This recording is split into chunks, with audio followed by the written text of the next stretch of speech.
안녕하세요. 투자 플랜 B입니다. 오늘은 여행을 가봅시다. 제주 물건을 소개해 드리겠습니다. 제주 좋잖아요. 제주 2024 타경 4690 부동산 임의 경매 주거용 오피스텔이에요. 제주시 연동에 있는 그 세인트 스톤, 이름도 이렇게 어려웠지? 세인트 스톤 더부티크. 2018년식 이제 전용 55평방미터 이제 오피스텔이고 15층 건물 중에 11층 물건입니다. 감정가는 4억 4,300만 원이에요. 세 번이 유찰됐어. 그리고서 7월 29일 날 4회차 진행된 물건인데 4명이 영세 4명이. 그래서 감정가 4억 4,300만 원에 반도 안 되는 2억 1천만 원에 낙찰되었어요. 근데 1등은 2억 1천만 원인데 2등이 1억 6,999 원이에요. 왜 이렇게 쓰니 좀 차라리 1억 7천 111 이렇게 써도 그래도 낫지 않겠어요? 꼭 이렇게 쓰는 사람도 많아요. 1등하고 2등하고 차이가 크죠. 차액이 갭이 커요. 4천만 원. 사실 경매하면서 느끼는 게 제가 이제 항상 그 가격 산정할 때 직전까지도, 입찰 직전까지도 계산합니다. 생각을 합니다. 왜? 2등하고 차이를 최대한 적게 하기 위해서. 2등하고 차이가 많이 나면 기분 나빠요.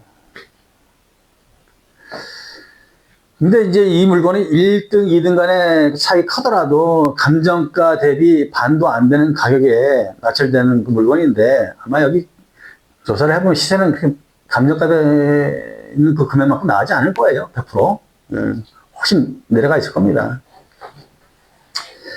이제 이 물건이 이렇게 유찰이 된 것은 선순위 전세권, 선순위 전세권이 있는 물건이고 또 이제 제주라고 하는 특성, 그 특수성이 있기 때문에 아마 전 내려간 것이다 라고 이제 보고 있는데 사실 이 물건은 선순위 전세권자가 경매 신청을 하고 또 전입을 유지하지 않고 있었기 때문에 법적으로는 전세권이 말소 등기되고 아무런 문제가 없는 물건이에요.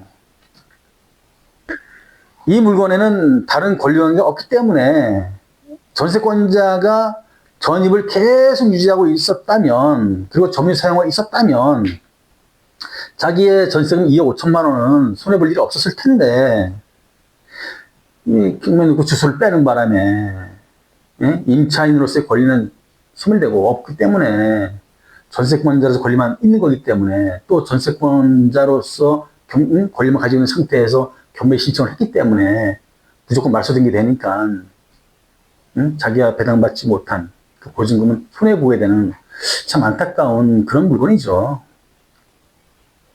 여기서 제가 물건을 올린 이유가 최선순위 전세권 그와 관련돼서 설명을 드리려고 하는 거예요.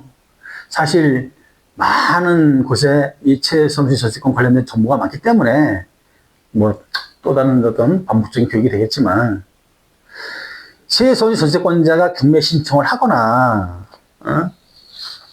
또는 권리신고 배당인고를 한 경우에는 말소 기준 걸리게 돼요. 그래서 말소가 되고 그 이외 권리도 다 말소되고 법적으로 문제가 없는 거죠. 사실 이제 전세권자인 경우에는 좀 전입을 유지하고 있는 게 좋은데 참 안타깝죠.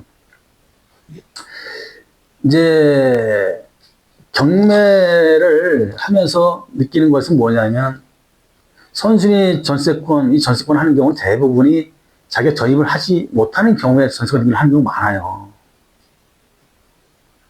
그래서 전입을 하지 못하기 때문에 전세권 등기를 하지만 제일 안전한 거는 전세권자로서 전세권 등기도 하고 임차인으로서 임차인의 전입 확정도 하고 이렇게 가고 있는 것이 두 가지를 다 가지고 가고 있는 것이 제일 확실하죠.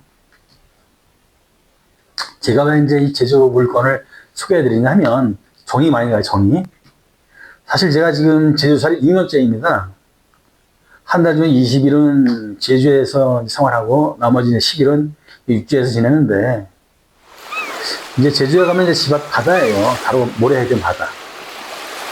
날씨가 좋고 또 물때가 맞으면 모래해변 가는 거예요. 가면은 이제 개도 있고 조개도 있고 보말도 있어요. 보말은 돌틈에 바위틈에 붙어 있습니다. 모래해변에는 모래에는 이제 개와 조개가 있고요. 근데 매일 그거 잡고 있는 거예요. 그렇지 않고 새카만 놈이 맨날 바다에 그러고 있으니까 새카맣잖아요. 더 새카맣잖아요.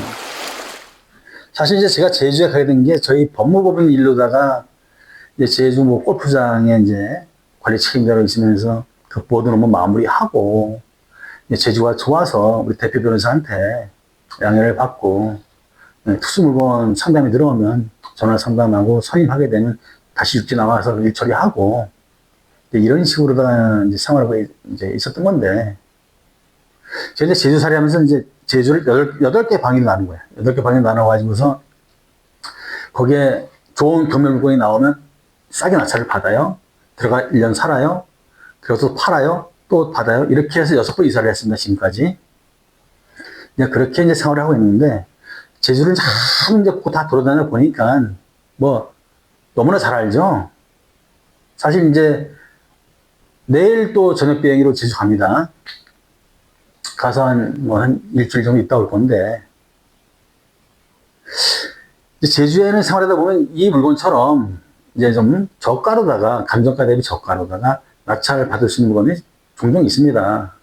그래서 오늘 제가 정관과는 곳이고 또 제 잘하는 곳이고 그래서 제주 물건을 한번 올려드렸고 그러면서 동시에 최선순위 전세권에 대해서 이제 설명을 드렸고 그런 거니까 우리 구독자분들께서 뭐 최선순위 전세권이 말소 기준 거래되는 경우 또 전세권 등기 말소되는 경우, 말소되지 않는 경우, 요거를 잘 구분하셔야 된다. 말소되는 경우, 최선순위 전세권자가 권리신고 배상 요구한 경우, 또는 경매 신청한 경우, 말소되지 않는 경우는 아무런 법적 행위도 하지 않고 가만히 있는 경우, 그럴 때 말소 안 되고 낙찰자가 떠나야 된다. 다 전세권 그 금액을 물어줘야 된다. 그래야지만이 말소시킬 수 있다. 요거 꼭 알아두시라고 올려드린 거예요. 이제 이 물건에 대해서는 간단히 제가 설명을 마치고, 이제 항상 말씀드리지만 저희 투자 플랜 B는 항상 이제 경매 물건 보고서 정말 괜찮은 거, 정말 그 NPL 물건들이 다 돈 되는 게 아니에요. 거기서 엑기스만 찾아가지고 권리 분석하고 수익을 분석해서 저희가 확보해놓고 이제 소개해 드리는 거니까 저희가 확보한 물건을 소개해 드리는 건 아니에요. 이 물건이 좋다, 나쁘다 말씀드리는 게 아니고 이제 상담하시면 저희가 그런 물건에 대해서 상담도 해드리고 그러니까 전화 주시면 되겠습니다. 지금까지 투자 플랜 B였습니다.